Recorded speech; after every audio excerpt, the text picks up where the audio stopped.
Here, the one few are willing to say out loud is that Iran right now is not just a country in crisis, it is a pressure chamber. And pressure chambers do not leak gently, they explode. The social contract is fraying, the economic spine is cracking, the political leadership is cornered. When a state reaches this point, it becomes unpredictable, and when unpredictable states become targets of foreign pressure, history shows us a very ugly pattern.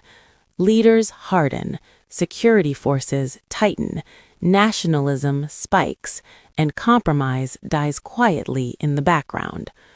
Inside Tehran, the government is trying to play two games at once. On one hand, it is offering benefits, subsidies, small economic relief packages to the poorest communities, hoping to slow the bleeding. On the other, it is deploying lethal force to suppress demonstrations, sending a clear signal that dissent will not be tolerated. That contradiction, aid in one hand, batons in the other, is not stability, it is panic management. And people can feel the difference. What is especially alarming is the participation of groups that traditionally stayed away from street politics. Bazaar merchants, students, engineers, office workers, young professionals.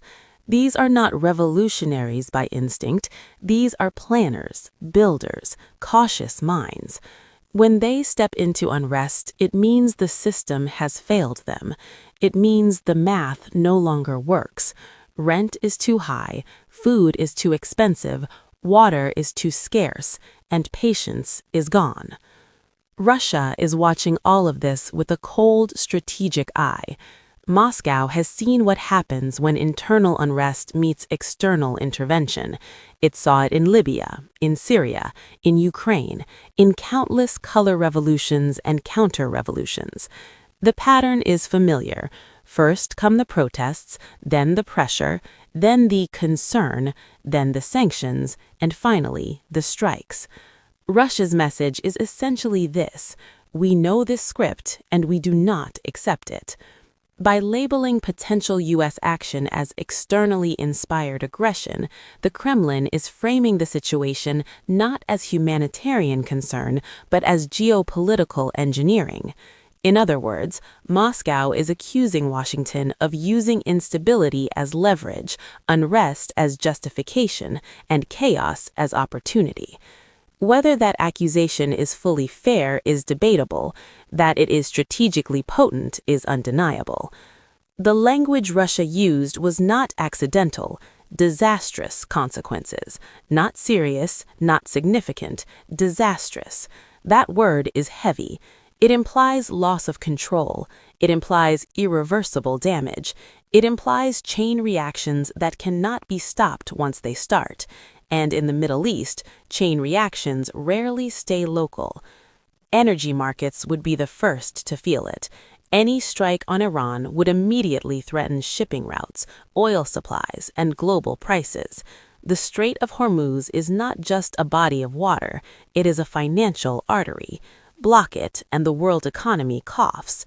Disrupt it, and inflation spikes. Close it, and markets panic.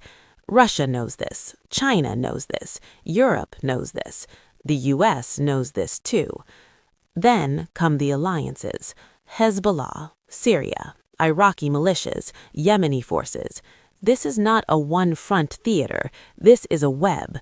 Pull one thread and the entire structure moves. Israel understands this. Iran understands this.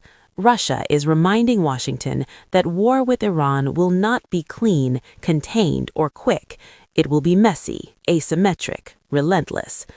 And yet the drumbeat continues. Israeli cabinet meetings, intelligence briefings, strategic leaks, political signaling. Netanyahu's previous push for U.S. action, especially his private urging of Trump, is now being reinterpreted in the current climate as more than political posturing. It is being seen as groundwork, preparation, narrative shaping, and that makes Russia nervous.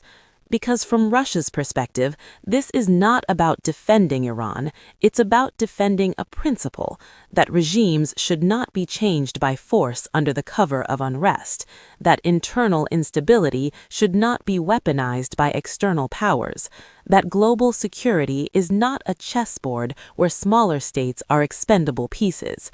Professor Hynek's observation that this may be Iran's most fragile moment since 1979 is crucial. That was a revolutionary moment, a system-breaking moment, a birth of a new order through chaos.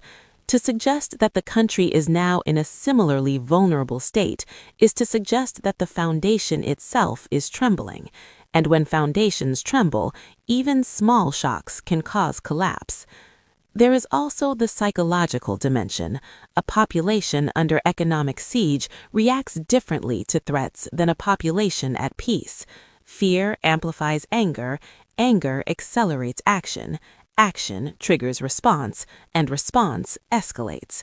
This is how cycles form. This is how spirals begin. Russia is not naive. It knows its influence is limited. It knows it cannot control Washington, Tel Aviv, or Iran, but it also knows that silence would be read as weakness, so it speaks, firmly, publicly, strategically. It is planting its flag in the narrative space, making it clear that any attack on Iran will not be interpreted as isolated or justified, but as a destabilizing act with global implications. And then there's the question no one wants to answer. What if Iran's government falls? What replaces it? Who controls the vacuum? Who manages the factions? Who secures the weapons? Who stabilizes the borders? The Middle East is not short on examples of what happens when regimes collapse without a plan. Iraq, Libya, Syria, Afghanistan. The list is long. The lessons are bloody. This is why Russia's warning matters, not because Moscow is morally superior, but because it is strategically allergic to chaos.